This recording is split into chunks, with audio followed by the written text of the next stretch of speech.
The Los Angeles wildfires and severe spring thunderstorms are just a few of the natural disasters which have fueled more than $131 billion in global losses so far this year.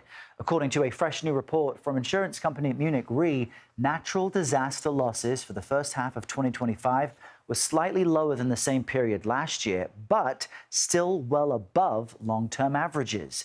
For more on this, I'm joined by Mark Friedlander. He is Senior Director of Media Relations at the Insurance Information Institute. Mark, you're the right guy for us to talk to this morning on this topic. Good morning. What stood out to you most in this report? Because we mentioned there a slight decline, but it feels and seems like things are getting worse for people. We look at the insured losses, which was about 80 billion globally, and half of that amount was one event, the Los Angeles wildfires. It will be the largest insured wildfire loss event in U.S. history, and it's unique because it occurred in January. Typically, we look at wildfire season being summer, and it literally begins to heat up this time of year across the entire West Coast. But the fact we had a $40 billion loss event in January, that is the biggest standout item from the first half of the year. And the problem that we've seen in Los Angeles is that many insurers are now refusing to insure for certain types of disaster because of the, I guess, increased likelihood that there will be a payout. So why are we seeing losses increase year after year? Is this all about climate change? Let me explain about California. California has had a risk crisis for many years due to an antiquated regulatory environment.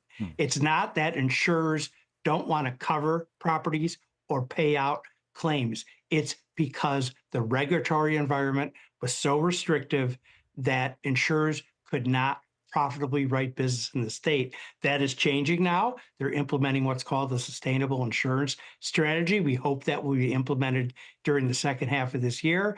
And many insurers are already saying they're going to increase their market shares in California. So the issue was regulatory. It was not directly climate related. That's an important distinction. Let's speak about flooding then, because we saw earlier this year, not even with hurricanes, but with rain systems, that the Carolinas were hit hard. We saw this happen in the highlands of Texas, and we haven't even seen hurricane season get going yet. So can we expect costs to increase? And what should people do if they feel like they may live in a place where there is a flood risk?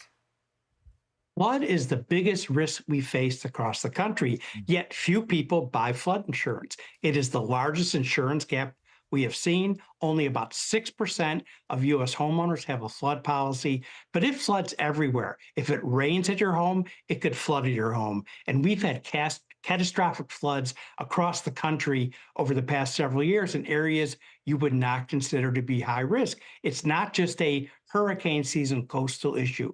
We see inland floodings constantly, and you really need to have flood insurance to be fully financially protected from this type of peril. And I just want to use our last few seconds to you to give more advice to people watching and worrying about what they should do.